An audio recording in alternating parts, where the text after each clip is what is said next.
Episode 542 of the TV Dudes, recorded June 6th, 2025. ATX Television Fest Season 14.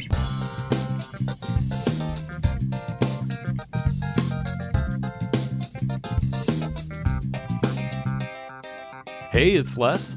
And Nick. From the TV Dudes. TV Dudes. And this week, we're having a very special episode. We've spent the last weekend downtown in Austin for ATX Television Fest Season 14. The seasons always confuse the living shit out of me. 2025. It's ATX Television Fest. Well, I mean, seasons make sense, but after like 14, do you think like we have a... Right. No, it's like trying to argue of like, oh, did that happen in Season 5? No. The wedding was in Season 5. This happened in Season 6. Right. Yeah. So if you've never been to downtown Austin, you should come visit. Don't move here. It's very hot. And though this weekend was not as bad as it could have been, it was still a bit warm, and we were outside occasionally. I think this fest is special for a lot of reasons we'll get into. One of which is that it's all distributed around the downtowns. Absolutely. We actually met a listener of ours in the badge line, getting our badge line. I did not get your name. I'm so sorry. Oh my gosh. I don't believe Nick. So I fucked that up. But if you're listening right now, hey. Hello. We're so glad that listening. You were in the badge lounge. But I do remember you. I've tried to find you again at the base camp later, but I don't think our schedules ever lined up. Well, we figured this week, rather than do our normal TV diaries and whatnot, because let's be real, I barely watched anything this week. I mean, I guess there's the poker face for this week. We did watch the poker, but yeah, I figured we'd just leave all that till next week. Have a big joyous TV diaries pick back up, where we'll also dive into our latest showrunner pick from John Paul next week. But this week, I thought we'd just go through what Nick and I did at the fest. We both got to go this year. We both had press passes. So the TV Dudes covered the shit out of it. Yep. I had a bunch of interviews. We both saw a bunch of panels. We met up with Randy and Kyle and ate a bunch of Gus's fried chicken. We'll tell you all about it. Yeah. So what was it? The dogs or the... God damn it, Kyle. Dogs are the fleshlights. The fleshlights of babies. Of babies, yes. Dogs are the fleshlights of babies. No context. No. I refuse to give you any more. Makes sense. Just self-explanatory. That's just a Kyleism right there for you. It's just an adage. Axiom. Also, if you are listening and waiting, if I interviewed you there as a volunteer, we had some technical difficulties this year, and also we just did it way too late. Yes. So your interviews will not be on this year, but next year we're gonna come by and try and get all you on to talk to some of the lovely volunteers because there's a lot of this is volunteer run. Well, it really is. ATX Fest could not happen without volunteers. There's just a lot of venue management to be done, as we'll discuss. It's difficult for any fest. It's crazy when it's all distributed across places. The volunteers just absolutely make this happen. And the coolest thing about this fest to me every year is that it's hard on your sleeve in love with television. Everybody there. You don't get a lot of like gatekeeping super fans that you can get at other genre conventions or Comic Con sometimes, or when you're in a line at ATX Fest. I say this every time. You could basically just yell out like what's somebody's favorite show, and you will get a passionate discourse about a show you've never fucking heard of and why it is the greatest thing that has ever saved this person's life. It's awesome. The lineup this year was actually like spread across, which was pretty cool. Like there was a King of the Hill revival panel, Mad Men, but also Finding Mr. Christmas. Right. Muslim Matchmaker, Bollywood, some unscripted stuff. So it was across the spectrum. I also like that this convention, both times I've been to it, the celebrities aren't really like. I mean, John Hamm showed up. They're people just like you. But this is a point where panelists, like the writers and showrunners of shows, can show up and be panelists and be mini celebrities for a day. Absolutely. Because otherwise, like, I don't know if anyone would actually know you in your real life. Yeah. No, but it's wild. And a few years ago, we heard showrunners first and writers first starting to say that like this place is weird. But the best thing about the volunteers to me is that they are also super fans. Like one of the volunteers this is like his 10th year at the fest or something like that. First year volunteer. Just wanted to give back. I don't think people do that. People don't feel like they should give back to Comic-Con. Right. Well, but at every single event, what was the running gag by the end of the weekend when Emily and Caitlin would step up to introduce a panel and like, hi, I'm Emily and I'm Caitlin. And if you have not met us a dozen times yet, where the fuck where have you been all weekend? That being said, I will say that this seemed like, and far be it from me, I've only been to 2. This seemed like a gas leak year in regards to coordination and like timing of certain things. Yes. There were a couple of events that just went off screwy. It seemed by Saturday midday, it seemed to get tightened up. So at the King of the Hill panel, no, it was at the Mad Men panel. Mad Men. Emily introduced it with like a big round of applause for the volunteers and the staff, because I asked that this bumper start at 8:15 on the dot, and boom. And I was just sitting there thinking, so like, how many dozen people, like 3, 4, have mentioned the couple of real late? Because to start the weekend off, trivia is super fun on Thursday nights. The trivia this year started an hour late. Well, they waited for everyone to get out of the Seth Meyer thing, which also started a little bit late, like 15 minutes late. Right, but late or not, the we trivia have waited for them. Trivia was supposed to be started at 8:30. I chose to not go to. I chose to not go to Seth Meyer, and it's not that big of a sacrifice. I'm not a huge Seth Meyer fan or whatever. It made me feel like they realized what they'd done and regretted overlapping them. Yeah, but also I don't care. Well, I stayed out later on opening night of Fest than I really wanted to. I mean, I shouldn't say that. It ended at the time it was supposed to end, regardless. I think we could have gotten through another whole round of questions, though. Like, I agree. There was only like 4 rounds of questions. Our thumbs for an hour. Because if we had gone through more rounds of questions, maybe we could have had a chance to crawl back. Right. Because we did middle of the pack. We didn't do so good in the first round. We crushed the second 2. Absolutely. Like, we crushed the second 2 rounds. Fourth round was reality TV, and we got fucked. Yeah, we did very badly. But also, we were in 14th place. I think it was like the worst TV. We were tied with a shitload. It was the worst we've done in almost any year. We were tied with the Beat Farmers. Yes, on the but team. it was just me, you, and Randy. But also, we tied with like I'll blame Randy. 28 points. But the winners only had like 34. Right. So it wasn't huge. Yeah. We weren't hugely. We could have crawled back with a couple rounds and some luck, and maybe not gotten first place, but it was. I was thinking about it that whole time, and I was a little miffed. Yeah. Also, they didn't let people into the barbecue. Like, it didn't seem like that one. I was actually at the King of the Hill revival panel, but there was the barbecue that was supposed to start a half an hour before the end of the thing. Right. And that, I feel like, was supposed to overlap, because there was going to be, we filled up the Paramount for that. Yeah. So there were going to be people who weren't going to get into, with single day tickets sold, there were going to be campers that didn't get into the King of the Hill.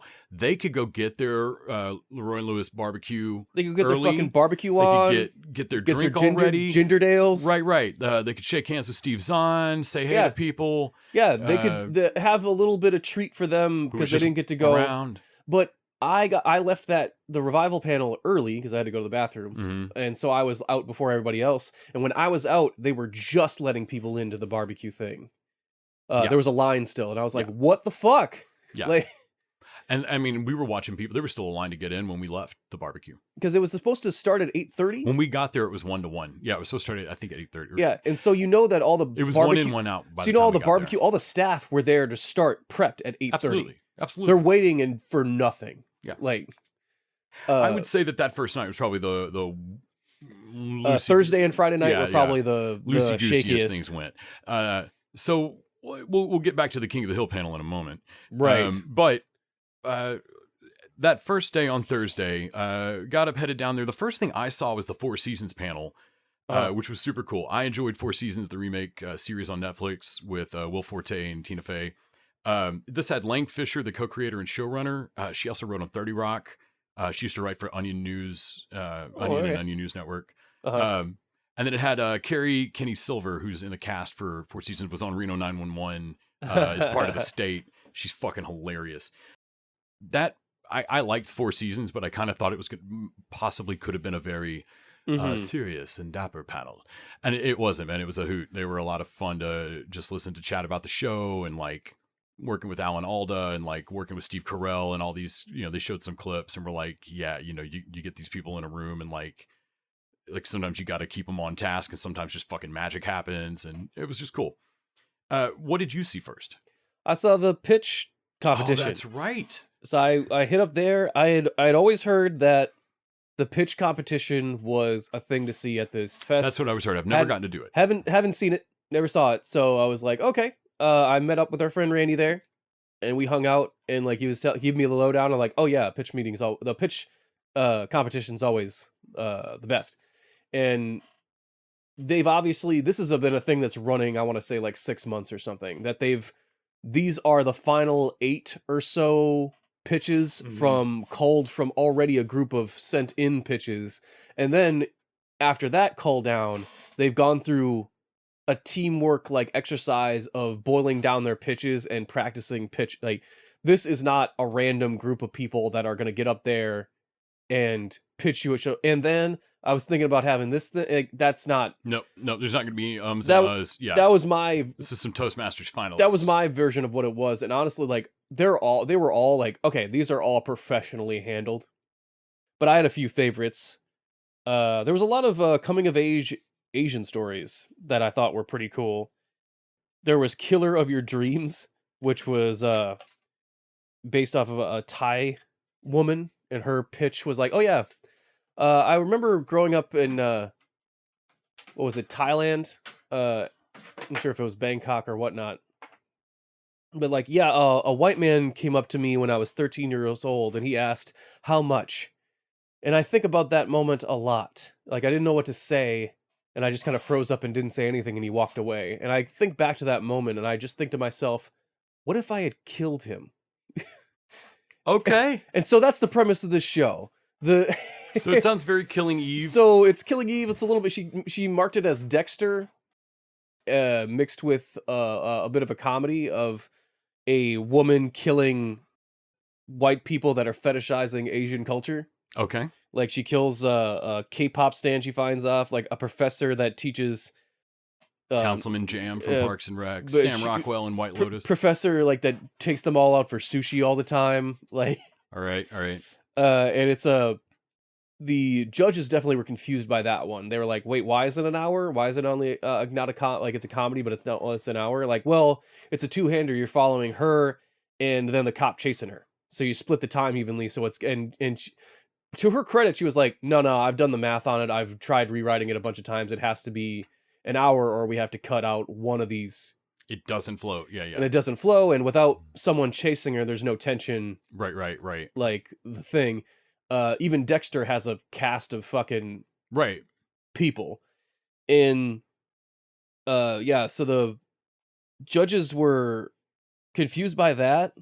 And it seemed like the judges are from previous pitchers, I think. Okay. Come back and judge every once in a while, or they're in the industry. And it was interesting to see what questions they asked afterwards, because everybody got like, I want to say 3 minutes or 4 minutes to pitch.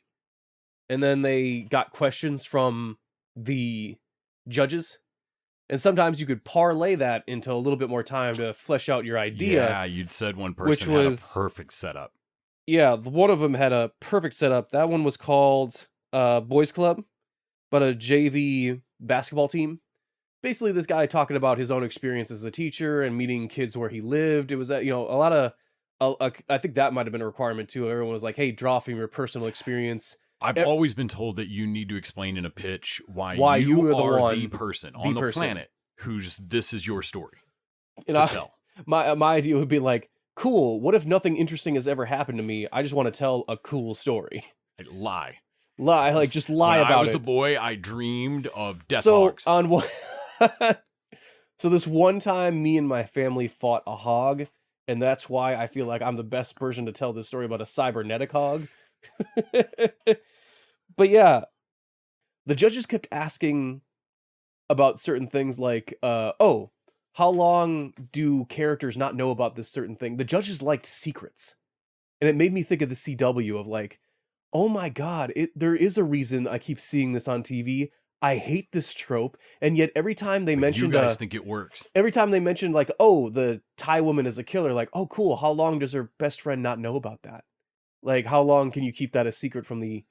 And it was like, guys, there's more than just an engine of the show. And like, so that was very revealing that they asked about that in like 3 separate pitches of how, so who knows about this? How much of a secret this is? And you can tell that, like, man, are you still from the time period where you're trying to get 22 episodes out of a, because it feels like no. I have a 105-mile-an-hour fastball. I've got a curveball, and you're asking me how much Vaseline I can keep under my armpit, and I'm saying maybe we don't need to do that this game. yeah, no, we're fine. But no, that all kind of comes. Sounds like it comes from a place of. So you're going to lose the audience in the first episode. What can we do to claw our way through season 1? And maybe they're right. I don't know, but that is definitely where that trope I fucking hate comes from. There was also one about a magazine fact checker that wishes back when magazines had cocaine money, and like in this day and age she has to like work for a CEO that is on one level doing it like like better than the boys, but also is crazy evil. So okay, that one was fun. I'm trying to see the other one here. I think the absolute best one the best one was Camp Exodus for sure. Yeah, who we actually met them, or they were on the fest all weekend. That pitch was I didn't even hear it. I heard it secondhand, and I immediately was like, Letterkenny style, man. Fuck, I'm amazed we're not watching Camp Exodus right now. Oh yeah, no, before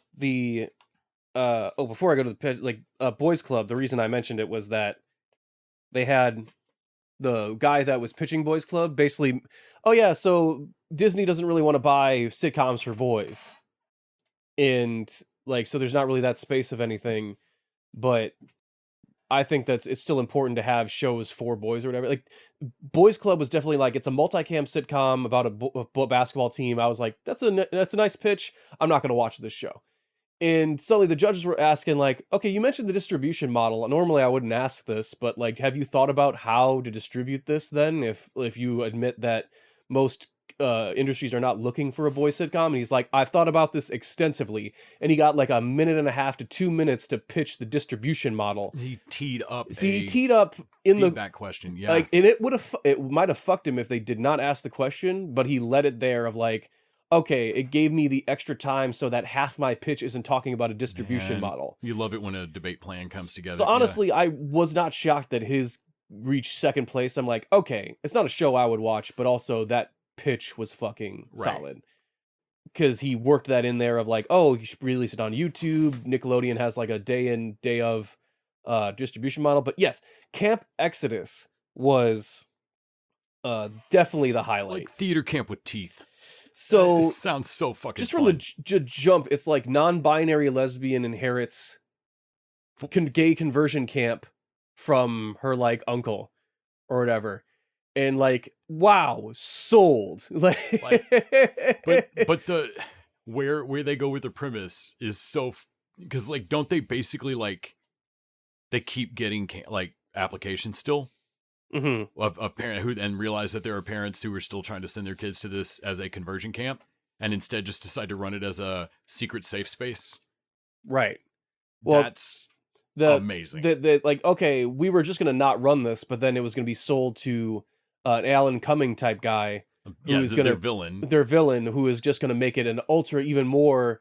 And expand on it and build it into his conversion camp and make it bigger. And like, okay, well, maybe we just keep advertising it as a conversion camp, but once the gay kids get here, we surprise them and go like, no, it's cool to be who you are. We're going to give you a nice summer. Like, our mission is just give you a cool ass summer. Right, we'll help you. We'll help you write the letters home. So. Yeah. So like their pitch was like they were going to be counselors in the show, the actual writers, but the main character would be the woman that or non-binary lesbian that inherited it, and the kids, like there would be one jock kid that's having struggle with his sexuality that they have to like bring on in the first episode and like convince to be part of the scam. There's the World of Warcraft gamer that's just really happy to be included. Like he's just happy to be there, just glad to be here. And the judges did ask this of like, you keep mentioning Alan Cumming as the villain like type, like, so is it since you're trying to pick Alan Cumming, is it going to be revealed later that he is a closeted homosexual. And they were like, well, at first we just thought it would be funny that our gay conversion crazy priest dude was played by a famously gay actor. Right. Like, we just thought that was kind of funny on its face. And I'm like, correct. That is also you can do nothing with that, and that's still funny. Right. But also, it would be hilarious. But also, like, yes, well, by the end of this first season, we wanted to reveal that, oh no, he's actually closetedly gay, and he's dating the jock's dad. I'm just picturing Chris Kattan trying to not dance during Undercover Brother. He actually had sex with the jock's dad back in high school. Like he's like his secret, he's his daddy's daddy type thing. Like, great. Oh no. And yeah, so we talked to them afterwards, which was really cool. They were talking about reworking it as a movie or different types of pitches. Apparently the pitch competition, like, someone asked in the audience, like, hey, so has any of these actually made it to a screen at all in any way, shape, or form? Any year, any winner? And they were like, no, but hey, hear us out. That isn't exactly what this is about, just because. And the woman came up there and like, oh, I sold 6 unscripted shows back when I was still working in that industry. I was basically, that was my job, was to just farm out and sell ideas for shows, especially unscripted shows. I sold 6 ideas to networks, sold, completely done, copied, got paid for them. Not one of those made it to air. So just because that can't be your metric for success. So just because you didn't see any of these make it to screen doesn't mean that these people didn't sell them to somebody, right? Or that they didn't work that into, like, they brought up a bunch of other previous winners, and half of those people had industry badges, not camp badges. Mm-hmm. So they had worked their way in of like, oh yeah, one guy said like, oh yeah, I pitched my idea, I didn't get it picked up, but I did work my way into a writer's room on another thing. Cool. The Camp Exodus people were talking about pitching to Disney, of all places. We have no, they were like, we have no idea how we ended up pitching to Disney. This is not a show for Disney, really. Yeah, but we took that meeting. But we took that meeting, which was pretty cool. But yeah, I really enjoyed the pitch competition. I would definitely recommend that, and I'm going to do it next year. That's cool. So that same day, I went to the fireside chat with Kevin Williamson and Julie Plec. That was actually really cool. They've both got new shows coming out. We Were Liars and The Waterfront. But more famously, they've done tons of television, and Williamson's done a few movies. So Kevin Williamson's Dawson's Creek Scream franchise, they asked a legacy question, like, what are you going to be known for? And he was like, I am already aware of what I will always be known for. It doesn't matter how big the next show gets. I will always be these couple of things. And Julie Plec will, like, always going to be fucking CW vampires. Like, she's Vampire Diaries, The Legacies, The Originals, all of that. But I didn't realize that Plec was Wes Craven's assistant. She and Kevin Williamson met when he had like the lunch of like, hey, so we've bought your script called Scary Movie, and we're going to put you with this horror director who's done some other horror movies. And he goes and has a lunch with Wes Craven. And then there's his assistant. So that's where he first met Julie Plec. Ended up hiring her when he got like an overall deal a few years later, after the success of all of this. It was just fun watching them. You could tell that they've been friends for years, and just really had a lot of creative respect for each other, or just professional respect for each other. And it was just really fun watching people, like, there's a lot of like, oh yeah, your show's the greatest that happens over this weekend or at any fest. You could tell that, like, no, man, Kevin Williamson thinks that woman is like the person you want in the room when you're stuck. Sure. Like he was like, honestly, this isn't exactly he's like, you're a great writer, but you give the best dev notes I've ever seen of like, oh, you need a way out of that? Well, here's, I don't know, a dozen things that, like, you may not want to do any of them, but all of them would be interesting. We'll get you out of it. Yeah, will be exciting. Well, I mean, he's basically snaked Wes Craven's assistant. Yeah. Like, I honestly, I respect that. No. Who has the power here? That bitch. Lady. That bitch right there. She's my ride or die. Williamson told a story about talking about pitching following to Fox, the Kevin Bacon serial killer. He's like, spooky show. He's like, it's my return to television. He's like, a lot of pressure on it. He's like, but I'm just a guy. He's just a guy pitching a fucking show in a room to 2 executives who are stone faced, right? Yeah. And he's like, I'm 5 minutes into the pitch, just barely into the pitch, And all of a sudden, one of the two executives from Fox just stands up and turns around and walks towards the door of the office. Oh no. He's like, nothing said, no words. Like, he said, like, I don't know what the fuck's going on, but it can't be good. Like, this man just stood up and cold, just turned around and walked. And he walked over to the door and flipped the lights down and then turned around and went, I was feeling a vibe. And he's like, it was the most whiplash. Like, I thought I'd bombed it, and it turned out I was doing shit, I'm selling the double show. good. Yeah, he's like, oh shit, the show is sold. I just got to not fuck up now. Yeah. They were a trip. Also, Plex said something I thought was cool. She was talking about writing kids, like writing teens and adults. I thought that was an interesting, because you told me about that. I think that's a great dynamic. She said, if you write kids the way that kids really are, it might be true as shit. Yeah. But audiences won't like them. It's good. Yeah, they're gonna be annoying. And if you write adults the way they really are, they're gonna be kind of boring and sad. Yeah, they're killjoys. Right. So you do the opposite on television. Yeah. Write all your kids like they are fully competent adults. Right. Like Peanut style. The Dawson's Creek rule. Peanut style. Because apparently Dawson's Creek Williamson was like, I got some shit for writing my kids wrong. Writing them too smart or sounding. But the other side of that rule is that you write adults like they are hormonal teens. And I was like, shit, that is the winning formula for every CW soap I've ever fucking everything seen. You've ever seen. Wow. Yeah. And she just dropped that pearl of wisdom and walked. It was great. So yeah, I enjoyed the shit out of that panel. What did you do after the pitch? I think we met up in the press lounge, maybe grabbed a little bit of food. That's right. Randy was seeing Andor. Should mention the press lounge. Press lounge was great this year. Press lounge. We didn't, man, I don't know how much we want to go into this, but they didn't have the Driscoll this year. So that was a huge, we'll get into my main problem with the fest this year is that the Hyatt Centric just was not the venue. I wonder how much the problems with like late starts and staff stuff was just scrambling of like, I think it's just that one venue. Because we got fucked on a venue, basically. Because getting people in and out of this one hotel, which none of us had ever been in before. The Hyatt Centric? The Hyatt Centric. Yeah. There are 3 Hyatts downtown. This is barely one of them. Yeah. And it had like an elevator that held like a person and a half and only went up and down every 15 minutes, it seemed. Yeah. There was a line so far. I never saw the elevator. I saw the line around a corner that I heard went to the elevator. I said, fuck that. And I ran stairs all weekend. Right. So my phone did not know what to do with my athleticism, but yeah, I think that was a huge part of it. That Pleck thing was, I saw that in the Hyatt Centric, which is the pitch thing was in the State. The pitch thing the pitch thing was at the Hyatt as well. Yeah, Centric as well. Yeah. No, so it was in most of Thursday in that. It was in the living room, I think. Yeah. And they named them cute or whatever, but also it kind of made them also harder to find of like the den and the living room. I don't know where these are. Can you just say second or third floor? Yeah, please? could you just say the second or third floor, man? Let's stop being cute about it. I'm tired. Then let's see. I went to the downloading with upload panel, and you went to Duster, which you saw this week's episode of Duster, which me we'll and Randy actually caught next week. the Duster episode.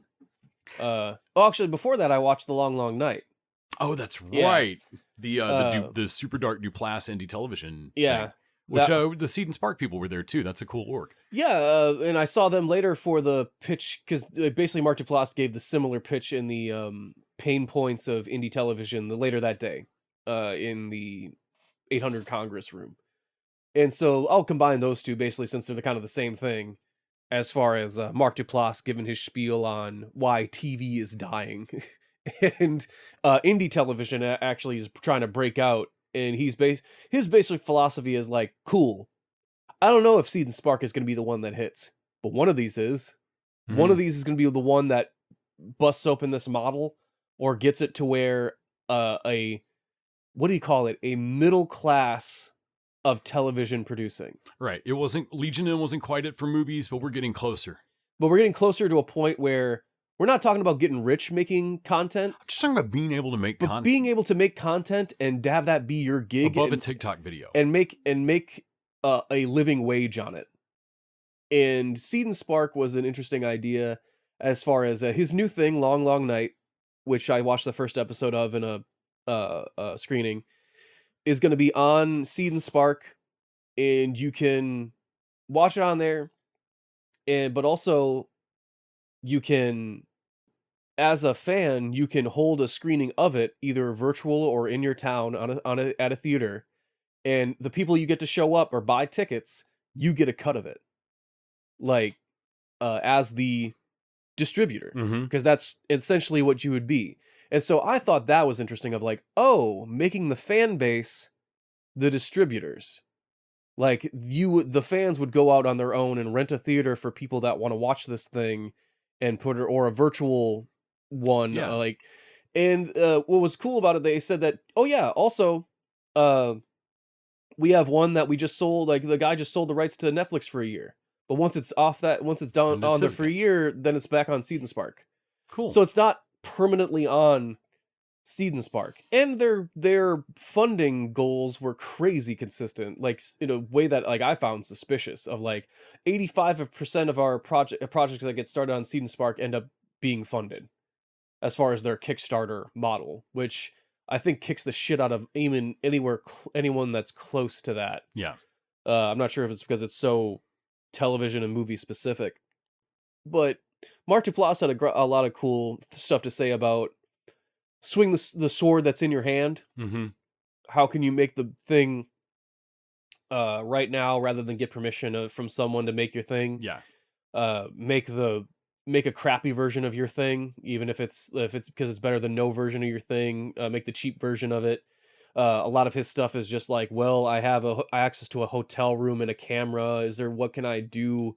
Like The Long Long Night is just two guys in a hotel room that are made a pact to kill themselves to reduce the burden on the world by 2.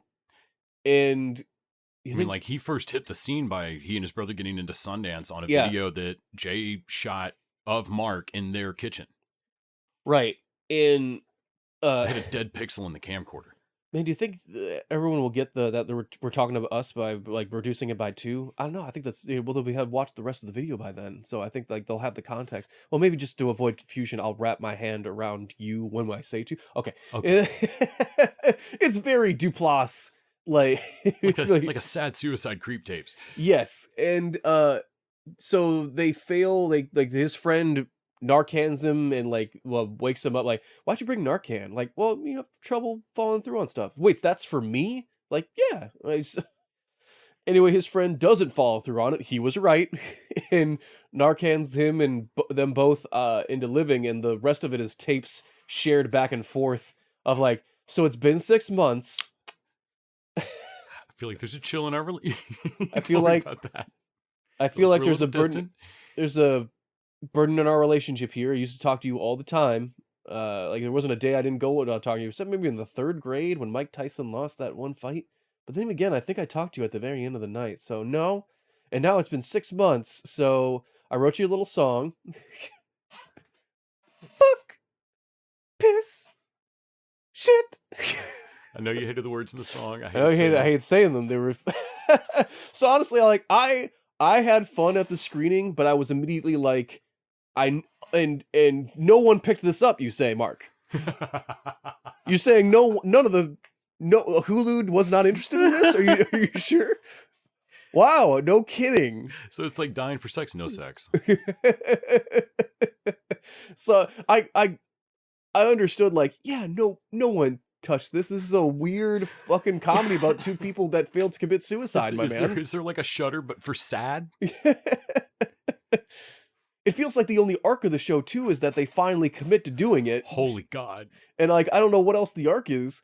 The only thing I thought was Mark Duplass likes making weird, cheap movies. That's where he likes to live. He likes to make films. He likes to make independent films. And I would like, that's really cool that Seed and Spark is here to help people make independent films and independent television. What are the people still, I think people are still screwed if they want to make movies or genre TV. Like, cool, but what if I don't want to make a movie that just all takes place in a hotel room? What if I want 2 locations? And here's where someone actually asked him, and I liked his honest response here. Someone asked him, like, you're talking about a middle class living for film creators and cameramen and crew, and that's really cool. But I noticed that in all your shit, the first thing you cut out is people. So there's no camera and crew in this. So where do actors like, no, not even just yeah. you have a camera and crew, but you don't have actors. Yeah. where do actors fall in with this middle class Learn to hold a camera actor. thing? And he was very honest about it, and he was like, yeah, okay, so independent film is all about cost cutting somewhere, and you always got to cut costs. And I always feel embarrassed by, I don't want to bring actors in and pay them a fraction of what they would actually be. It hurts. Yeah. Paid. So I make my content based off of how can I get away with 2 people in a room, and that person is myself, and even my brother or a friend of mine, and yeah, if you had a bigger budget, the cast would expand. And on one level, like, I'm like, okay, that's cool, but also you realize that you're making a middle class film industry that is almost immediately cutting out actors. Like, there is no place for, like, actors are the first thing to get cut, so there's still no place for them to go other than like commercials, and to get a middle class, like, because there's a lot of actors we hired in Henshin in Texas or whatever that would definitely love a seed and spark revolution of independent television being, because Elena, that was Patience. Because that Kickstarter funded, or no, maybe not Kickstarter. Because that's also the cool thing about the independent seed and spark, is that you can be anywhere and just grab people, like the individual talent of your town pool in Canada or Texas or wherever the fuck you are. And I thought that was cool. But yeah, he didn't really have an answer for that and was honest about it. And I thought that was, cool with that. I just don't think there is an answer for whoever has the answer for the TV distribution model, like, doesn't really have it yet. No, it's not. I don't think quite there. So I also caught the upload panel with Zainab Johnson and Kevin Bigley and Greg Daniels, which I got to interview both of them. The actors, so you can go check out my interview, folks. Greg Daniels was not part of the roundtables, so this was and was not part of the King of the Hill roundtable either. So this is the only time I really got to see him speak. Daniels is a trip, dude. He's really fun. He had the idea for Upload writing for SNL, like in the fucking 90s.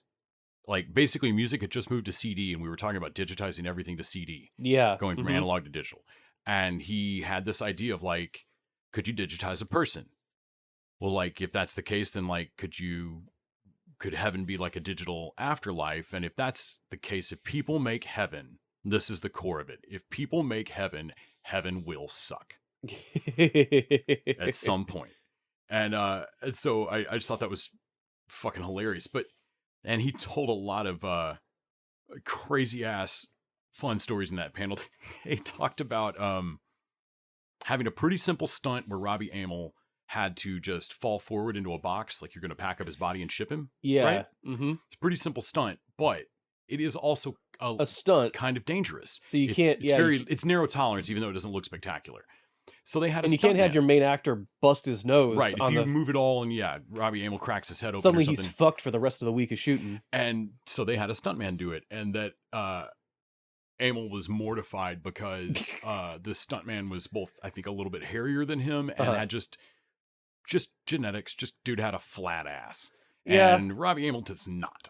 And was like, man, I shouldn't care about this. Call it vain, but also, like, I have a fucking image. Right. And they were like, it's one of those things where he was like, I don't want to be weird, I don't want to be this guy here, but like, that's kind of the money maker. Is there a stuntman with a better ass? Right. Is that unreasonable for me to ask for? Unreasonable to ask. Am I being a diva right now? Right. I don't know. Someone tell me if this is not cool. And I thought that was funny. He also, Daniels also mentioned selling this to Amazon, and won't this be funny? Yeah. Including a clause in the contract that if Amazon ever made a digital afterlife, he would get a cut. Yeah. And he would get in for free. Yeah. And Amazon would not sign it. He's like, I'm not saying that means they have anything in the works, or it could have just been their lawyers going, keep jokes out of the fucking contract, funny man. Yeah. No, it's like, but either way, it felt very like the start of Big Bang Theory of like, all right, if either one of us invents time travel, we're going to put it in the apartment lease that we come back. Damn, man, I really thought I was going to do that. I thought we were going to get it. Yeah. But no, I think that you're right. That's probably just lawyers being like, no, we don't put any legalese that's not necessary in a thing to like argue about later. Mhm. Contracts are already complicated enough. Keep jokes out of them. Right. But also, whoa, what the fuck? So I thought that was pretty fun. I also went to I had a lot of panels that day. I also went to the big Immortal Universe and Rice Universe panel, which was about half the folks I met last year, Roland Jones and Mark Johnson from AMC and the head writer. He wrote on Perry Mason and a bunch of shit. Roland's fucking slick. I like that dude. And then the John Lee Hancock, who wrote Perfect World with Clint Eastwood movie back in the day. He and Mark Lafferty are the guys behind the new Talamasca show, which is going to be the first one of these that doesn't have like a 14-book series they're basing it on. The Talamasca are a character in damn near every Anne Rice book, but they don't have their own book.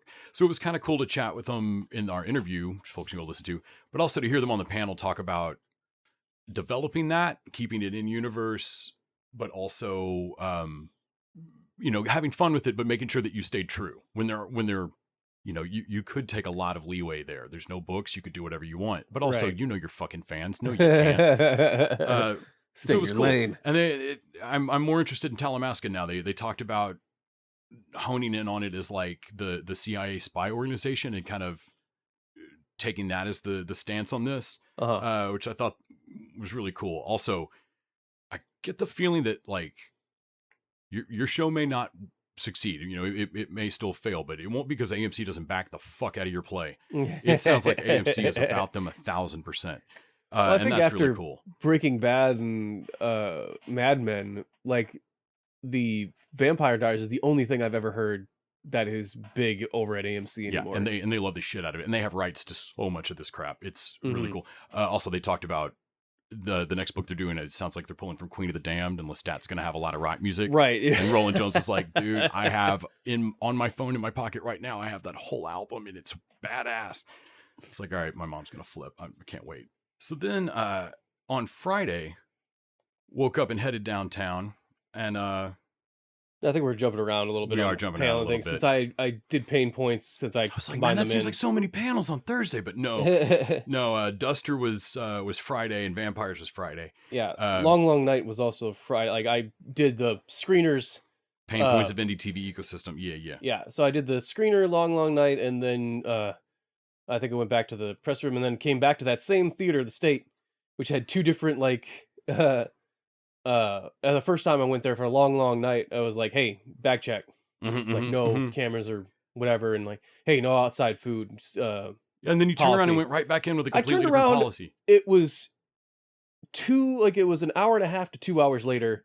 And it was completely different. Like, and a guy just like a different dude with a security wand wanded me down, and his thing lit up at my pants. And it's like, you wearing a belt? I went, no, that's probably fine. And he fucking threw me in. Jesus Christ! Didn't check my bag at all, and I saw people with water in there, and like, yeah, I mean, I carried water into the fucking Paramount later. When we talk about headaches of venues and stuff, being scattered across a bunch of buildings that are all technically owned and managed by different things.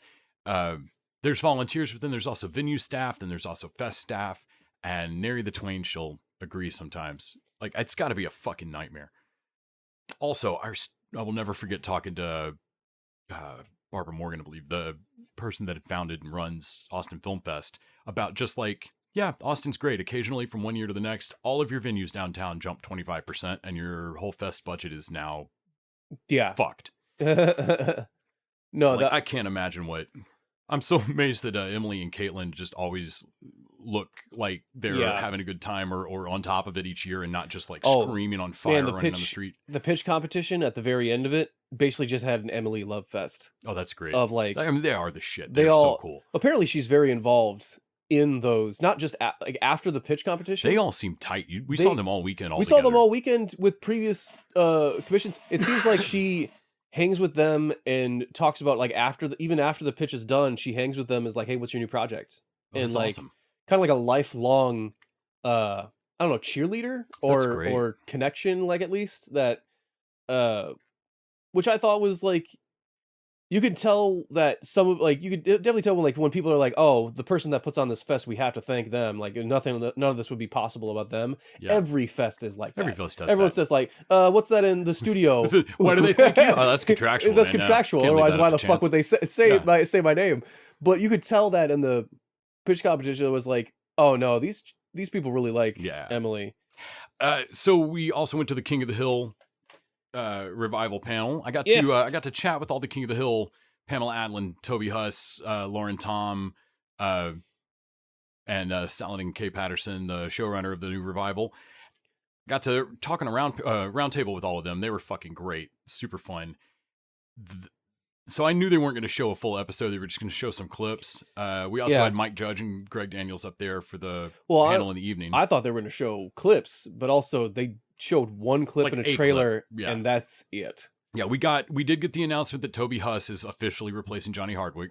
Yeah, who passed. Which I mean, we all kind of wondered, like, Cotton's dead. He definitely can't be Con.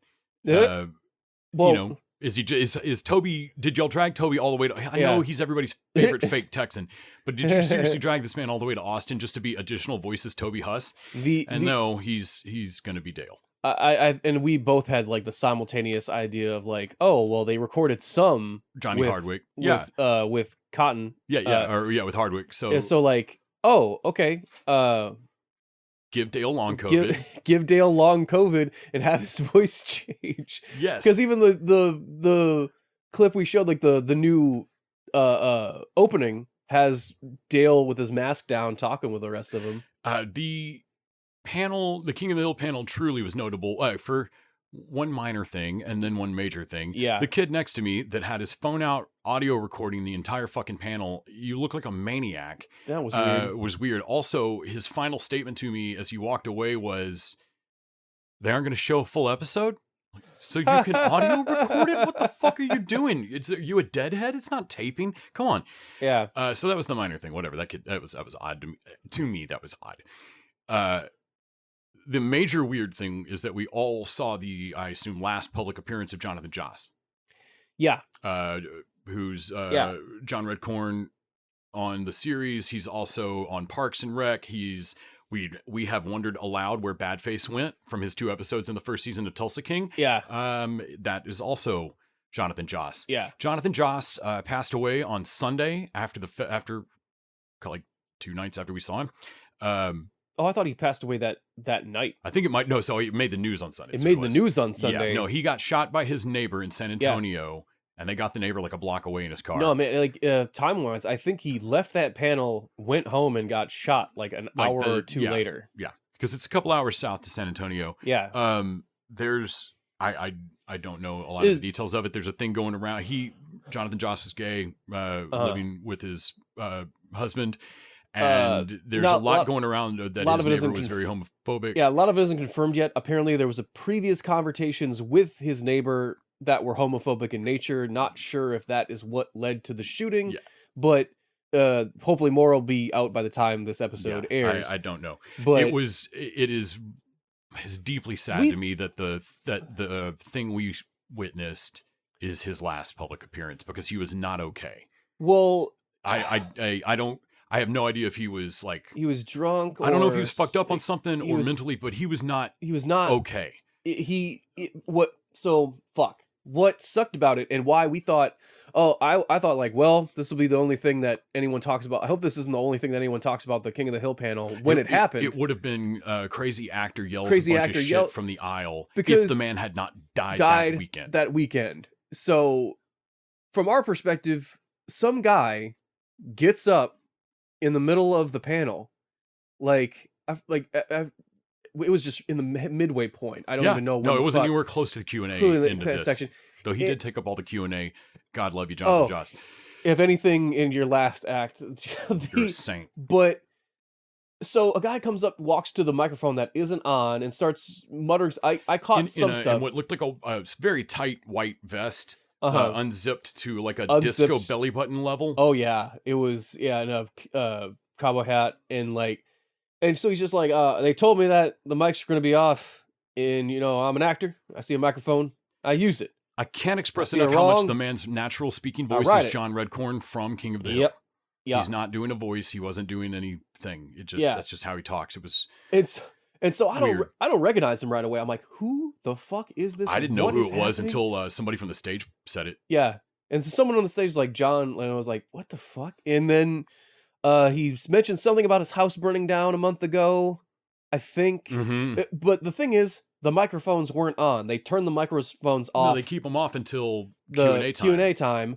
And or they had decided not to do Q&A. Something. But either way, he's beforehand. standing next to a off mic, and they went and found the biggest security guy to stand near him. He finally looked at that dude and was like, I get it. So they're talking, and then all these people on the stage are talking with him, listening to him intently, and you could tell everyone, including the panel moderator, is trying to like figure out at what stage do we get security involved? How do we get out of this without the optics of dragging Jonathan Joss out of here? Yeah. But it was like watching someone take a phone call in the middle of hanging out with you. Because we couldn't hear any of it. Also, it's not a conversation. Like they're nodding and whatever, but he's just speaking, and none of us can hear what the fuck he's saying. Yeah. And so I saw the biggest security guard they found there work his way into his eye line, and he went, "All right, I'm gonna be done now." I'm done. And I was like, "Okay, so well handled by pretty much everyone there as far as the security." And of course, Mike Judge was quick at the. Like, so he is in the revival series. He's in the revival. I mean, he's in 6 episodes. Just saying. Yeah, I think Hardwick might be in 6, but he's in a number of episodes. Well, again, because I thought, like, is he mad that he didn't get brought back? And apparently, he's mad he didn't get brought to that panel. But also, you seem like a wild card. I mean, you were a wild card. But again, I don't really know. I don't know. Couldn't hear him. Don't know what he's mad about. So that was the King of the Hill panel. It was wild. From there, we went over to the barbecue, which was a trip. It was crowded, but it was really fun. And then headed home. I got an Alamo beer. Yep. We have an unopened Alamo beer in the house now, which is fucking awesome. I don't think they're supposed to hand you that, but in regards to multiple like people, like I don't think we're supposed to open that. Like when you tried to get one, and I think we're supposed to open that for you before you leave. And like, oh, my guy just fucking let me grab 2. Which he's not supposed to, but oh yeah, that's great.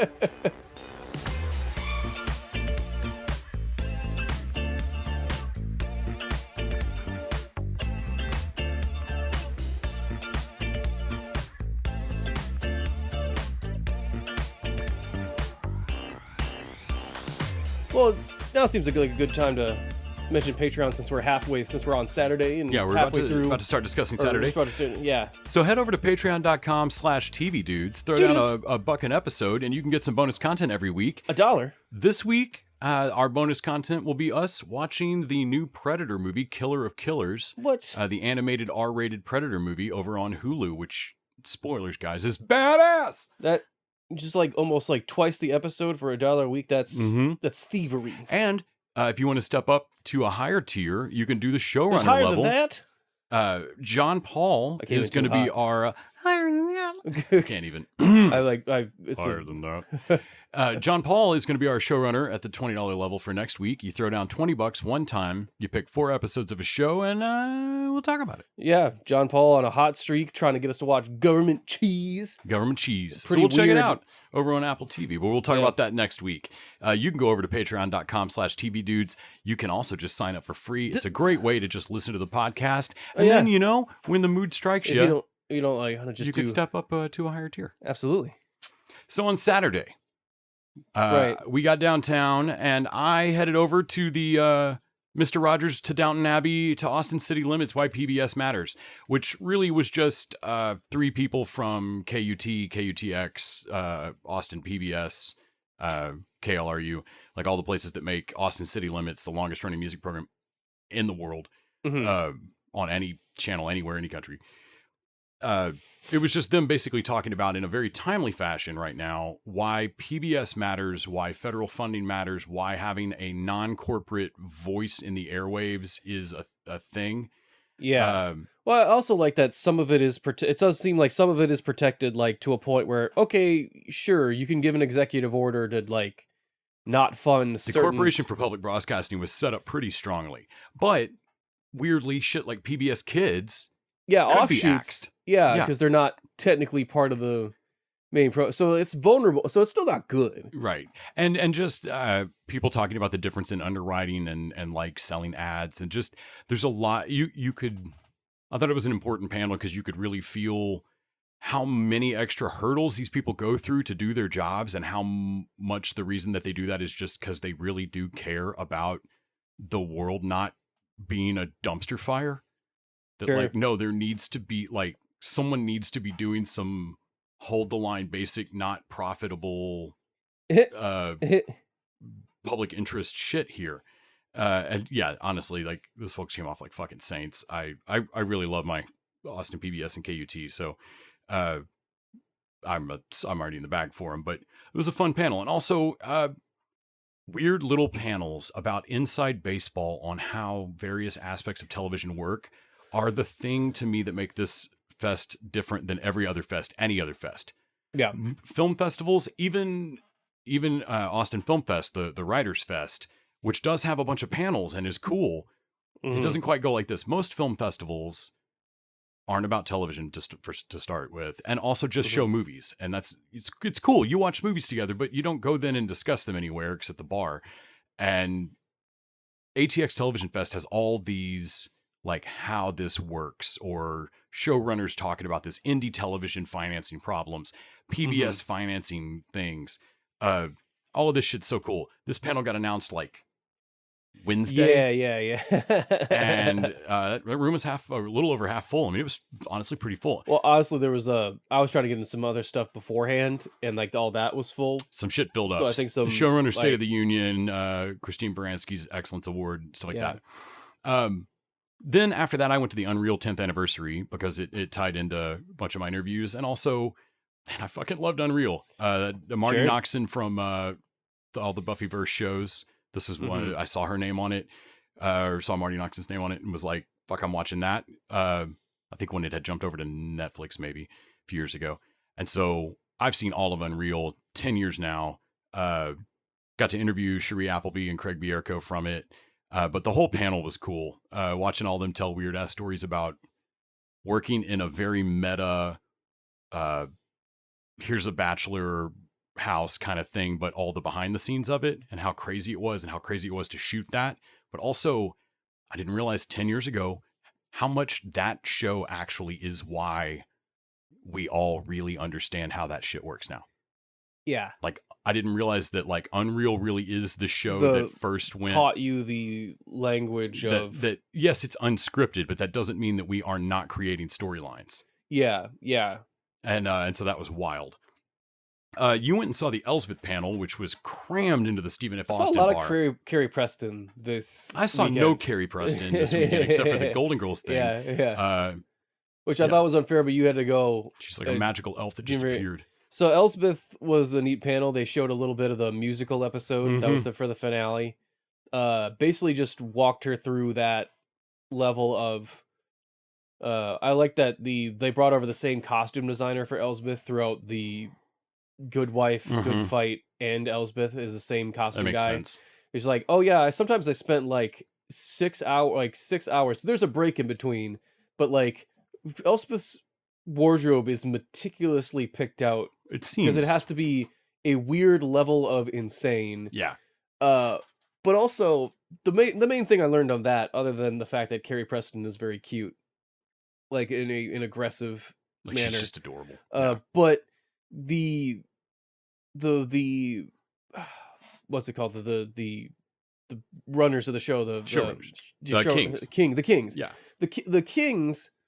That's not a title. That's their last name. When they, yeah, it's just a great last name, great marketing. Right. So the Kings pitched this to her like, she had a great running character. Like, oh, it's a great quirky character, and she doesn't come back. Like, I think she comes in the first season, and then she doesn't come back like the second season, and she doesn't come back until like season 3. So Carrie Preston just thought she was done.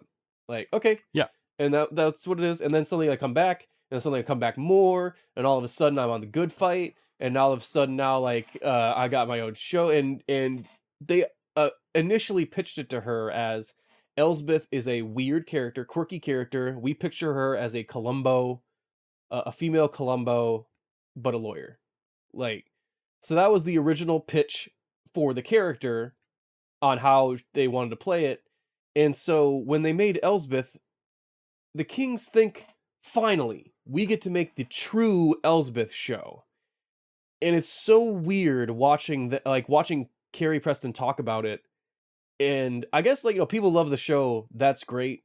But it's not the same character. Really. No. I mean, it is according to the Kings, but it's just not. No. It's a different show. Her as much as they want to say that her personality didn't quite change, it does. She's not weird in the same way. It's a little different. She seems quirky, like a Columbo. In Good Fight, I don't want to say she's wildly distractible, like in an insane way. No, there's something wrong with her. Like, I don't, maybe not something wrong with her, but like, in a social aspect, she is like, I'm not 100% she can drive a car. Yeah, I mean, I'm not saying she doesn't have a license. I'm saying safely. No, I wouldn't get in the car with her. Like, definitely not. She's very, she's like, sometimes you just got to make a meal out of something, and sometimes when it just shows them the script and it just says pause, you got to go, okay, how should I pause? And apparently that's what it was one of the main factors of her getting the gig, was that she just like turned off. Like, her pause idea was, it genuinely looks like buffering. What if I buffered? And like, okay, yeah, and she doesn't do that in Elsbeth, which is crazy. Yeah, it's a little different. So that was interesting to see. Like, oh wow, in your mind, you're changing this character back to a thing I've never experienced. So you get that why from my perspective, you're ruining the character a little bit. You've spent, I can't express it, years teaching me a different thing. Yeah. But then I watched her in Ladies of the Law a little bit after that. Oh, that's right.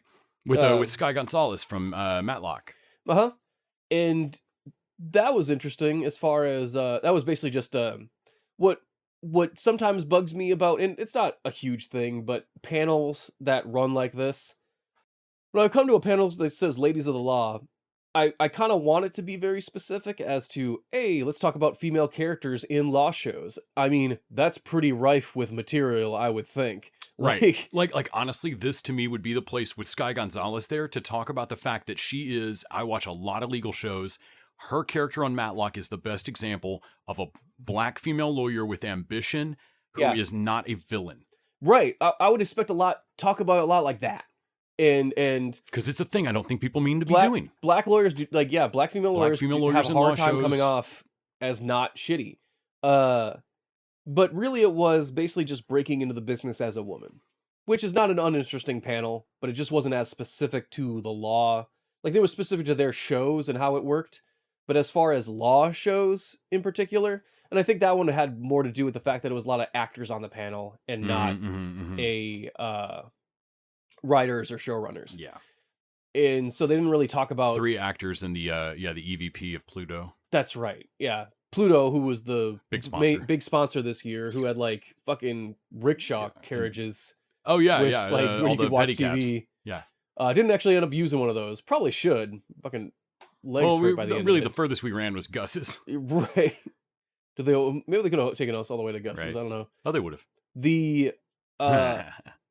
I think they were free too. They were free. Pluto, well, Pluto paid them, I hope. Right, I would think. Jesus.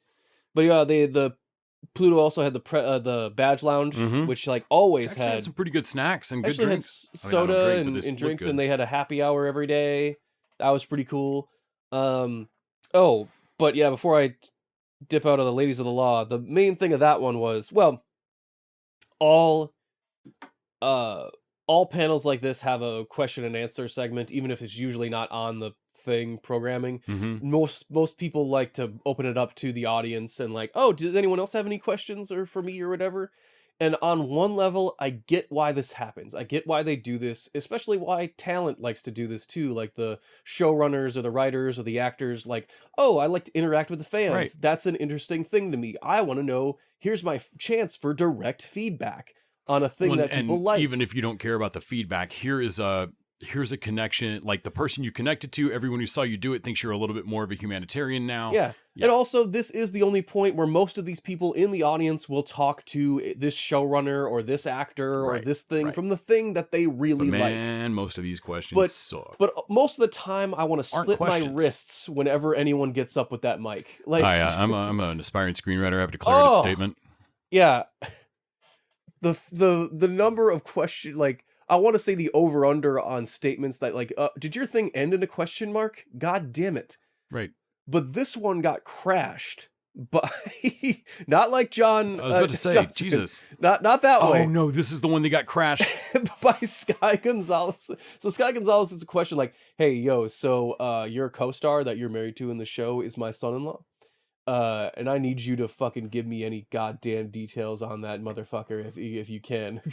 And because her co-star on that show is what is his name? Jason Ritter. Jason Ritter. And so I was like, oh wow, cool. So Jason Ritter's mother-in-law is here basically asking for dirty deets on Jason Ritter. And I'm like, wait, Jason Ritter is married to Melanie Lynskey, right? Yes, I believe so. Melanie Lynskey. And so I'm like, yes, all Melanie right, Lynskey. So I'm like, is oh, that shit, Melanie Lynskey's mom? That's Mom Lynskey. That's Miss Lynskey right there. And as far as she ate up half the question time, which I know probably made some of the people in there mad, but made her my personal hero because I'd rather get that. The only thing was that she basically had they let her keep the mic, so it ended up being a conversation between her and Sky Gonzalez. Oh, that's insane. Like, it was insane. It was crazy. I much preferred it over any dumbass questions, but like, yeah, as far as questions at panels, I hate them all. And if you think you've ever asked a question at a panel, I'm specifically talking about you. Yes, you've not asked a good one. I've never asked a good one at a panel. No one's ever done it. Now we'll get to a thing in a moment, but I don't think that was the questioners. I think that was some magic from the panel. Honestly, that was some sorcery. But we'll get to that. What did we see after that Saturday? Oh, I didn't mention before that wasn't Saturday. I think this was Friday. But I did see George Wallace. He's Dipper in Gravity Falls. Sure. Yeah. Fucking A. Sorry, go on. Awkward. This was actually Friday, but I did see my notes. I did get to hang out with George Wallace and Dan. Oh, yes. What's his name from what was it called? The show with him and Clean Start. Clean Start. Yeah. Clean Slate. Clean Slate. Clean Slate. Yeah. With Laverne Cox. And basically it was George Wallace holding court in a room that was like, You also got George Wallace's book, which is fucking hilarious. Yeah, Bulltwit or whatever. It's just his tweets. Oh, God, man. One of them him is just live tweeting E.T. is the greatest thing I've ever One of them read. is just a live tweet of like, I'm watching E.T. for the first time. Oh, yo, man, this fucking... His fucking friends left him. Fuck yeah. Yeah. Oh, yo, E.T.'s going off. He's crazy, man. You will never convince me he's not high as balls watching E.T. Jesus. Well, the thing was he was so energetic at like 10 a.m. in the morning. Mm-hmm. And he was just going into stories, and Dan couldn't get a fucking word in edgewise. But you feel like that, oh, these guys known each other a while. And Dan apparently pulled a Jerry Maguire at the talent agency fucking Wallace was at, and no one came with him. And George Wallace was the first guy to stand up, and I was like, you know what, young buck, like that's the first thing you do in this business is you go off and you take a hunch and you go off and I'm like, I'm going to go with the young guy that's hungry. And so he went with him. And it's basically George Wallace telling stories about like, he was Jerry Seinfeld's roommate. They went to go see a psychic together. And like, so you're like, oh man, when you're a comedian, you see a psychic on the street, you're like, oh shit, all right, here we go. This is gold. Like, this is material right here. Like, this is how it's done, baby. And of course, Jerry doesn't want to fucking do it because Jerry's, god damn it. Like, I'm like, yeah, that does sound like Jerry Seinfeld. And he's like, Jerry, come on, she's a psychic. She's obviously expecting us. She's expecting it. Right. The guy, she reads his palm and is like, oh my god, sir, you were going to make a lot of money. And George Wallace is like, just needles Jerry Seinfeld like, yeah, see that, bud? And then she reads Jerry's palm and is like, holy shit, okay, I thought you were gonna make a lot of money. Right. and long story short, we're still looking for her. Best psychic I've ever met. Honestly, it was basically just him. I don't know if his stand-up is basically like this. It felt like that. Mm-hmm. Just him riffing. But also, it feels like the thing, whenever Dan was allowed to speak or could get agent edgewise, is like, no, you guys don't understand. I hang with him sometimes in New York or LA or wherever we are. We're at a diner or something. Like, man, remember that time we got kicked out from Foster's or whatever the fuck diner they were at like 3 a.m. Like, yeah, they're open 24/7. They did not kick us out because it was closing. We got kicked out because we were fucking tearing that place down. But comedians will come up to Adam Sandler, Andy Samberg, Seinfeld will come up and they say like they kiss the ring. George Wallace is apparently just respected in stand-up community as the king. Very cool. And Wallace basically broke down. Yeah, people keep telling me like, hey, aren't you sad that your career never blew up more? Like you never got a TV show or a movies or broke big. And he's like, hey, yo, don't worry about it. I worked my way up to where I played in Vegas nightly for like 10 years. Yeah. Do you know how much they pay you in Vegas? Yeah. I'm fine. Like, man, when I interviewed Marsha Warfield a couple of years ago and he was talking, you might think, oh, they gave her that part on the new Night Court for a minute. No, she took time out of her Vegas residency for that. Yeah. Like she's doing stand-up sets in Vegas. She's doing fine.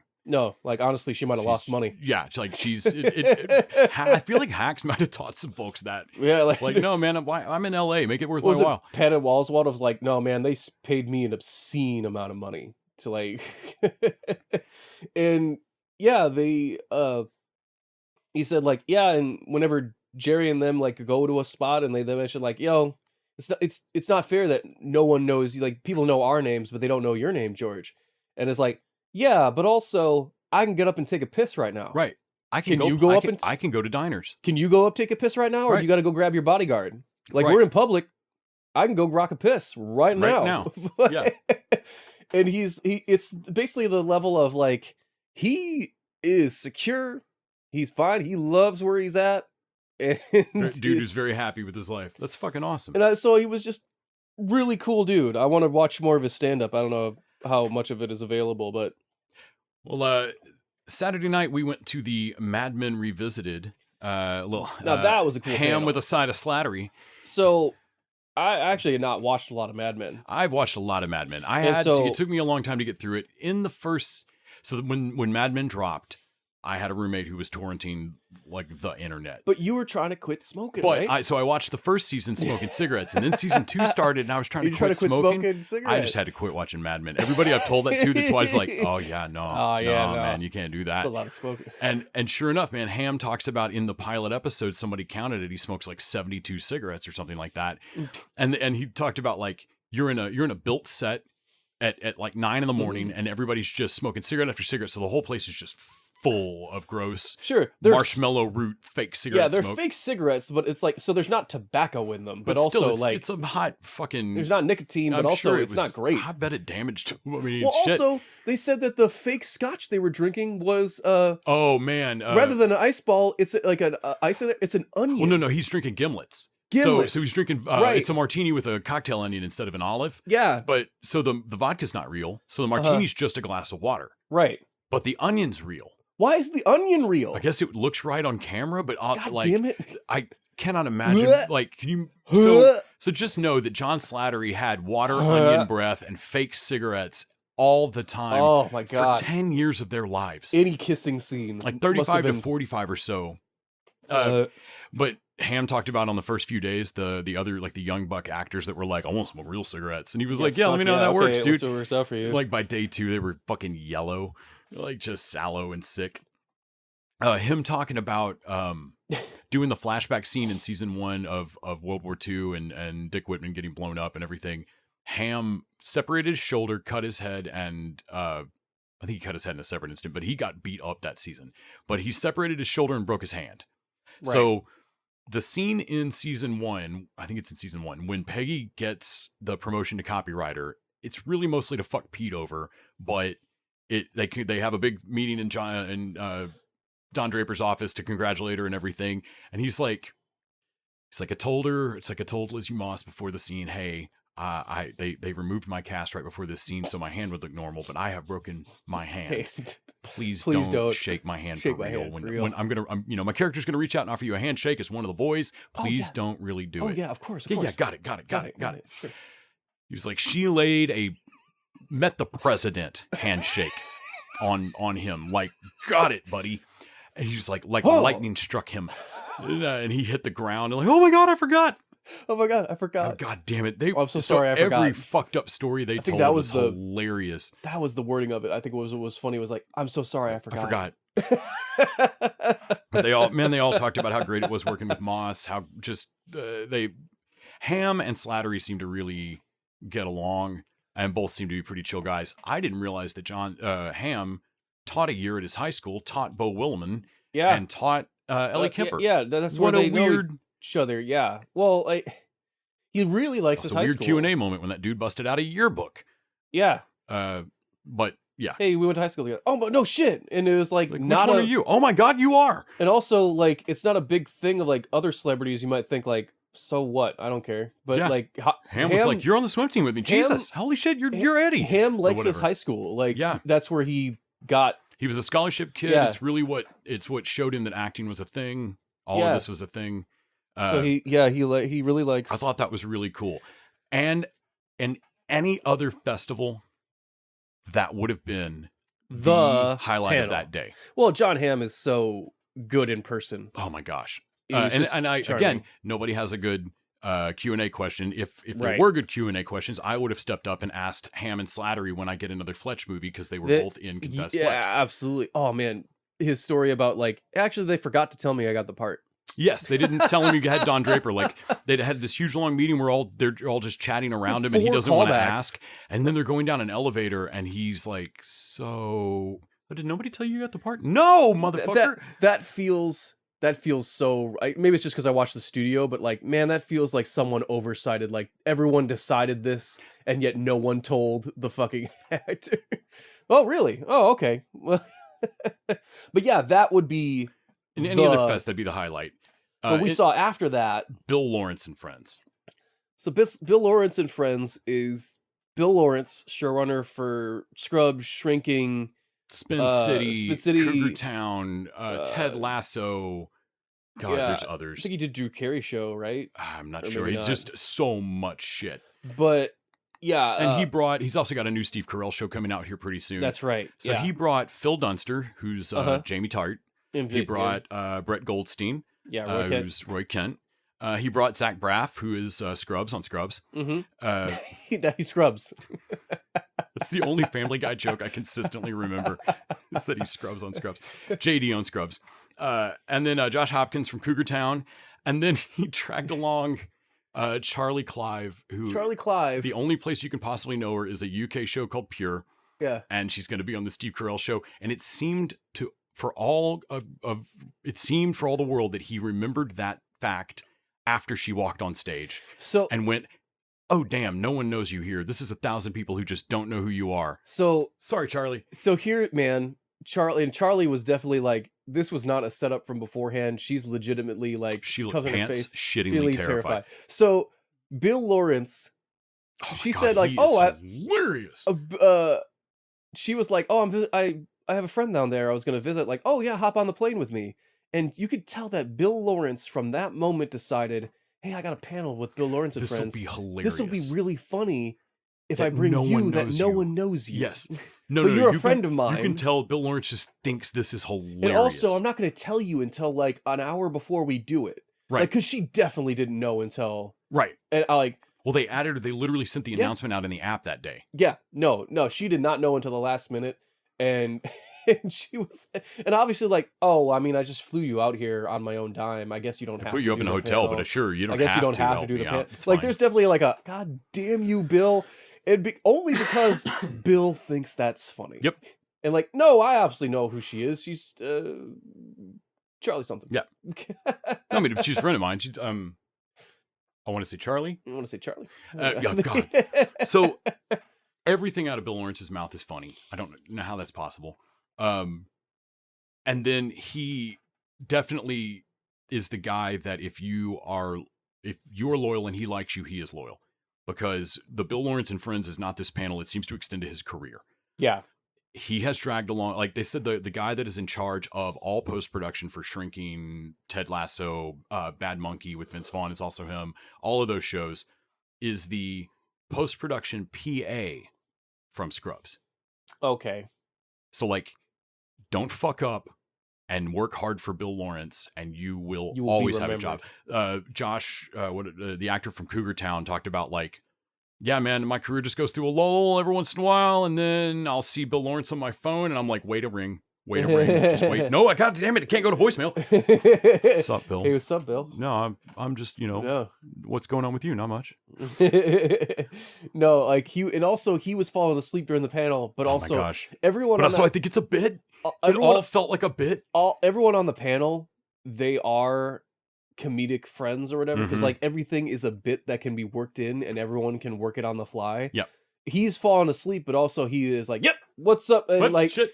So he works it that I'm awake, Bill, don't take back the hotel. Brett ends up like grabbing, like talking in between every time they had a bonding moment, Braff. yeah, with Brett Goldstein and Bill Lawrence, Braff's between them. It's weird having this intimate conversation with Zach. What if we both grab one of Zach's legs like a conduit? Yeah, and they both go for the bit at the same time, and that was and Braff trying to take their hands off his legs. It just what's going on? God, them all doing their American accents, and Phil Dunster can only do Cali Girl. Oh my God, Bill.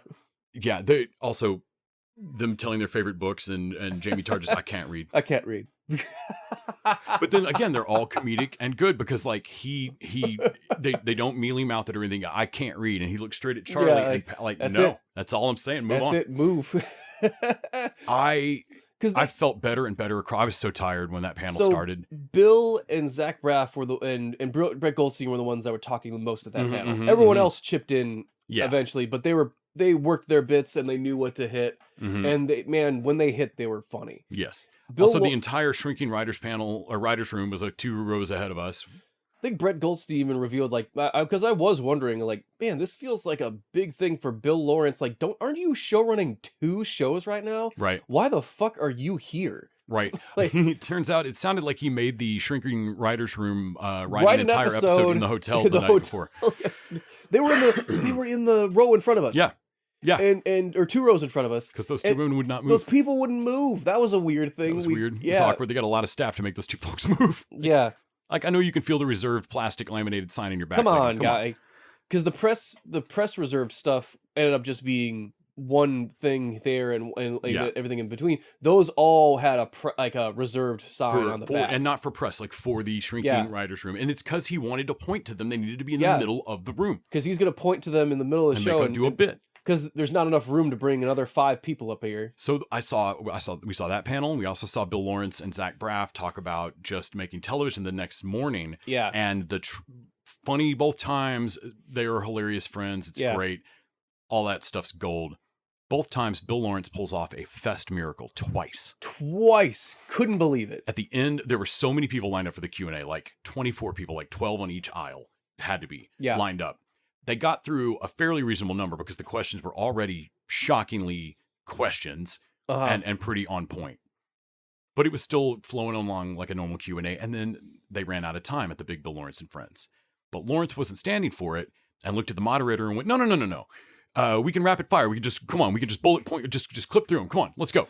Honestly, hubris. Like the minute I saw that, I was like, because I leaned back like, you can't do it. The beforehand, I was looking at you like, okay, so not one of these questions has been stupid, right? Like there's only been... we were already like, so volunteers must have been culling these questions from other panels where I heard dumb shit. No, they were like, they stood up. There was no way to put them in and even the ones that could have been like, that weren't even questions, Bill Lawrence is on it like, so my boyfriend doesn't watch TV. What a piece of shit. Divorce him. Leave him right now. Like you leave that. The only show he does watch is Scrubs. Marry that man. Lawrence makes it gold every time. I think it wasn't quite as a miracle as the fact that no dumb questions were asked. I think Bill Lawrence has an uncanny, like shocking ability to act like you asked a good question. To even make a bad question into a good question as it's being asked.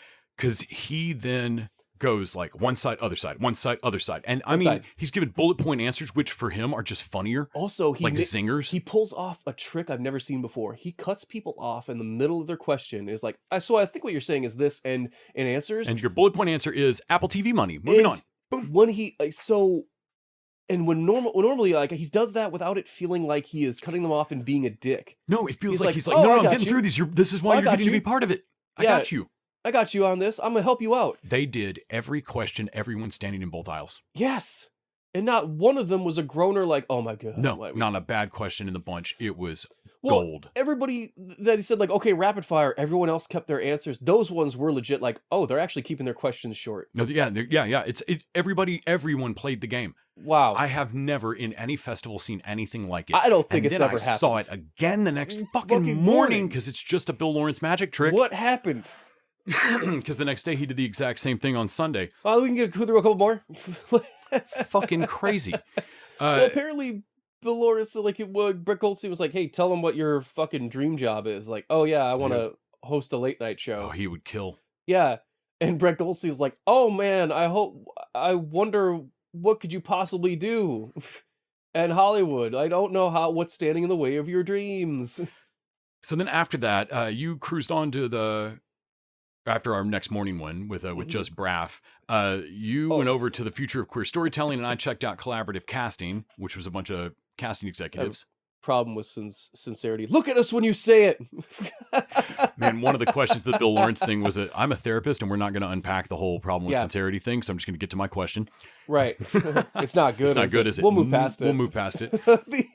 Well, that was it actually taught me a lot about Bill Lawrence as far as the Ted Lasso and Scrubs, like JD Turk relationship of like. This is why all your on-screen relationships have their heart on their sleeve because you can't. Because he has a hard time with sincerity. His full name he has like 4 names and is a fourth, and he's from Connecticut. He's like, do I look like I was raised by huggers? No. It doesn't scream. So I'm like, oh my god, I'm so glad your repressed childhood happened because honestly, you make some of the best TV because of a dream you're chasing. Right. The ATX TV Fest always makes me want to rewatch a show or whatever, but honestly, seeing Bill Lawrence a couple of times makes me want to rewatch Scrubs and Spin City and shit. Like, like holy fuck. Also, man, how stale is that saltine they're gonna find? Yuck. Man, they fired he does fire people sometimes. He fired a prop director one time. People, but they fired the guy with the dog. Roddy, Rowdy, the stuffed dog on Scrubs. Dude hit it, and they found it in the rafters of that fucking closed down. They lived in a closed down hospital for 10 years, like a mental fucking patient. Man, you could also tell between the two of them, like Braff is definitely more the indie filmmaker. Yeah. And Lawrence just fuck continuity, go for the joke. Yeah. Every time. Well, also, Scrubs change color mid-scene, who cares? Before the panel even started, people were talking in that hallway because it's near the stairwell. Braff so just went out and shut them up. Braff went out and shut them the fuck up, and Bill Lawrence was like, I don't care. I don't care. He just powered through it. Yeah. Like it was bugging Braff. And Braff definitely felt like more persnickety. Yeah. So somebody got the scolding of their lives, I'm sure. Sure. Not because it was bad, but because they went, I think JD from Scrubs just got mad at me. What was it? Who said like, oh, my dad wants me to be in a scene with John C. McGinley. Like, yeah, okay, well, we'll prep you for that. We'll prep you for that. He's a lot. He's a lot. If you and I both having interviewed him, we're like, oh yeah, he is.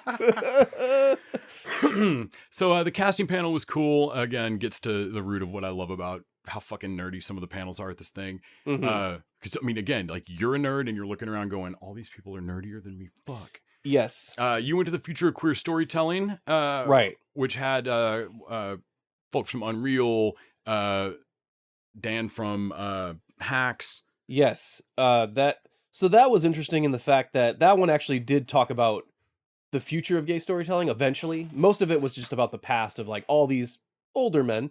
I don't want to say how old, God forbid, but these older gay men were talking about how it was for them getting into the industry, and like eventually they get to what it would look like. And what was it? Nathan Lee Graham. I love Nathan Lee Graham. Folks can go back and find the TV Dudes interview with him from LA to Vegas. LA to Vegas. Man, I wanted to ask him about Peter Stormare if I could ask him about it. But he's also has a new show, Mid-Century Modern, with Matt Bomer. Yeah. And Nathan Lane. And Nathan Lane. So like, man, such a gay cast. Oh, just the gayest. Like Again, any other show, Nathan Lane is your gay character. absolutely, yeah. And like, I don't even know if you're the gayest dude on that cast. Right, that's shocking. No, he is. Nathan Lane had to come out of the closet. And Matt Balmer, I think, as well, and Nathan Lee Graham, in your panel, actually talked about. Well, that's the that thing. Is a privilege. That's really. I never thought about that before, but he also talked about the future of gay storytelling is okay. So the future of it is basically to getting to a point where we don't have a panel like this, which I know is odd to say. Right. We should still celebrate it when it happens, like gay storytelling when it happens. But the real goal here is for us to not be shocked when it happens, or like. No, I don't want to. I don't want to have a television episode that talks about gay issues. There shouldn't be gay issues. There should just be issues. Like, and gay characters should be so common that it's not a thing. I'm really glad to be on this panel. I'm happy this panel is happening, but also the goal of this is to not have this panel. Somebody pointed out. I saw it real recently that pointed out that. I guess one of the writers for Bob's Burgers feels that Bob's Burgers happens in like an alternate, slightly future world. Yeah, because there are a ton of LGBTQ plus. Characters on Bob's Burgers, but they are never plot lines. They just exist. Just no one gives a shit. Yeah.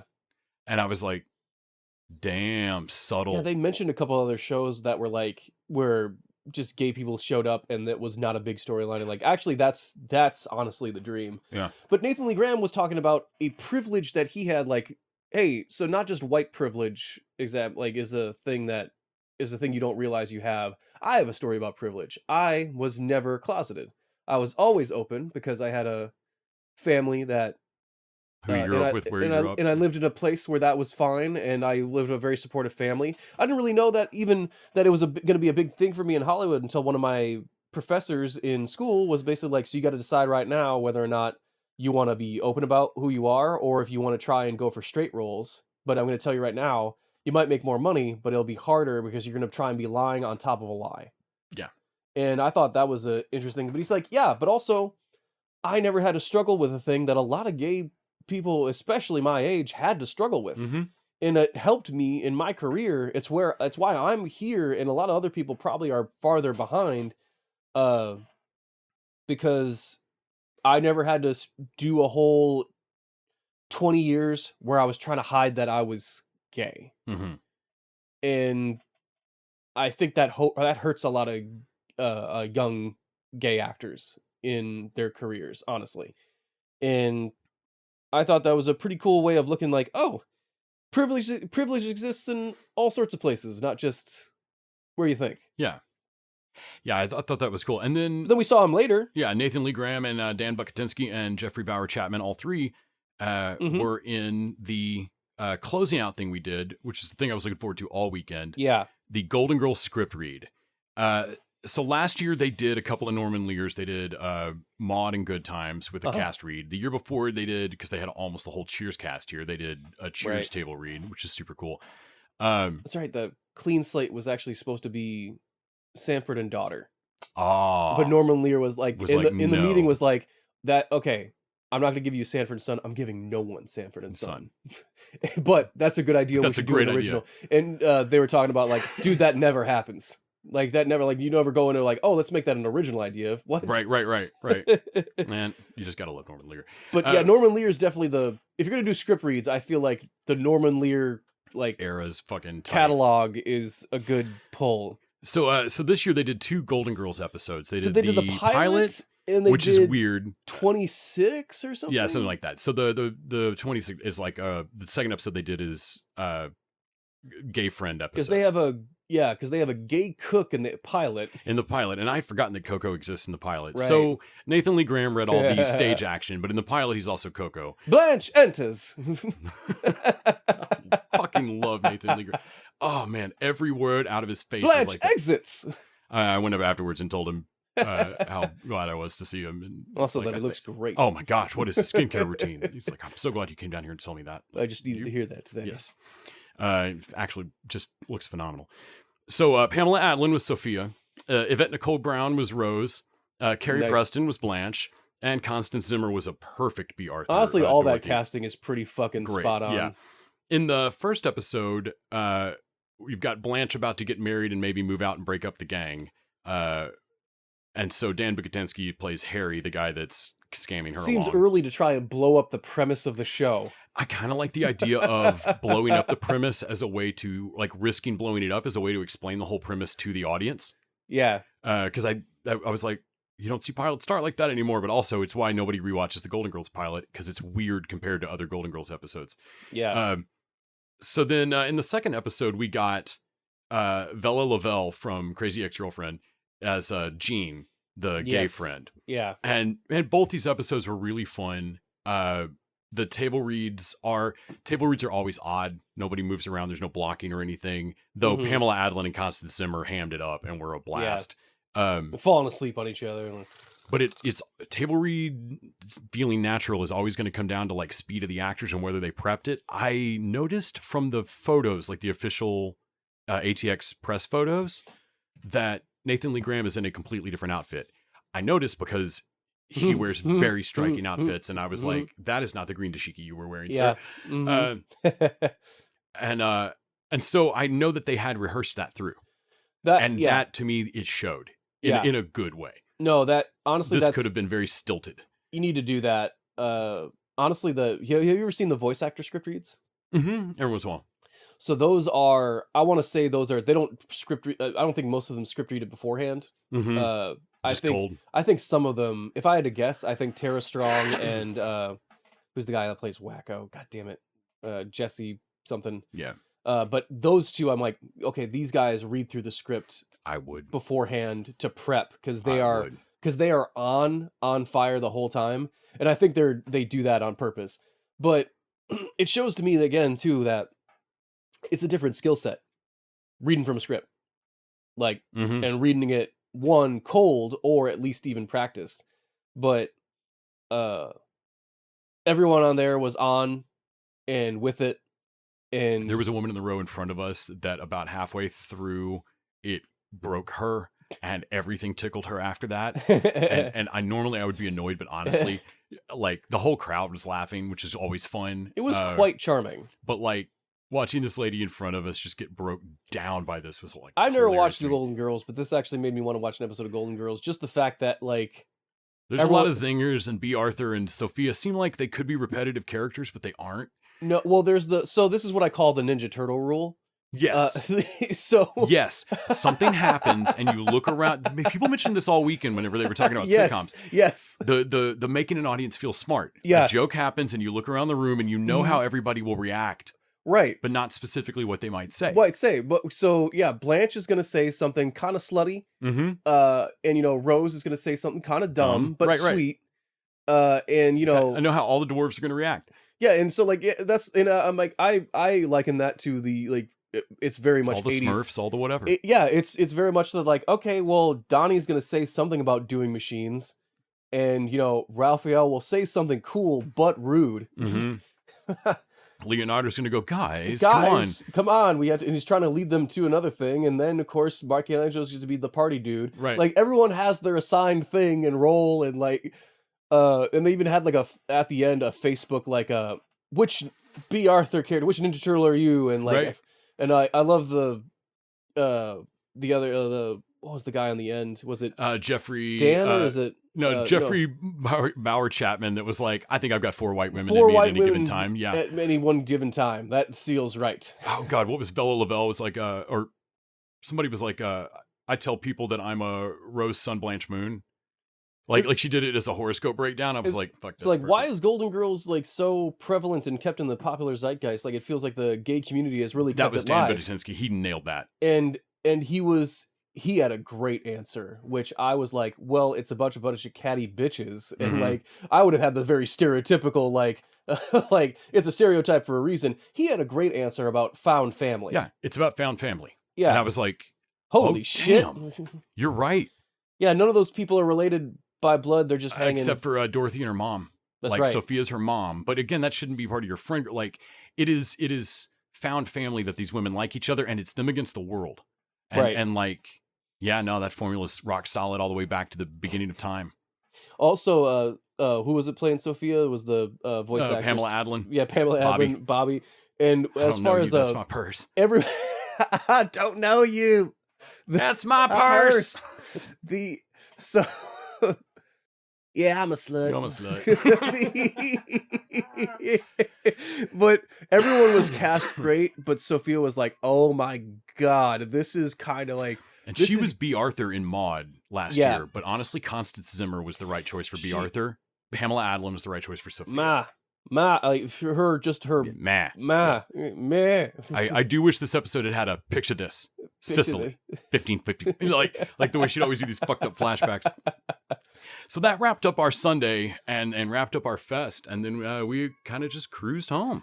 Yeah, I had a great, eventful fest. I had a fun time. A great time at ATX Fest. I'm hoping next year that it's even more together. It felt like it got more together by the end of the weekend. So I think Emily and Caitlin are probably going to take some lessons from there. Well, didn't Emily and Caitlin just take it back from... That's what I'd heard, and I haven't confirmed that, but somebody told me over the weekend that I don't know that they lost control at any point. Right. But I know that there was outside money. Like, or outside interest or something. But somebody told me that it was, I don't know. At no year did it ever feel hands off from them. They were always around every time. But that's what I think of venue change. Yeah, I think the Hyatt-centric. Not really... that's like, it's not a cursed building, but I think that really did. Well, I saw Elsbeth in the Stephen F. bar, and that's just no place. No, y'all were sitting on the floor like. Did you see the Stephen F. bar? Anything in there?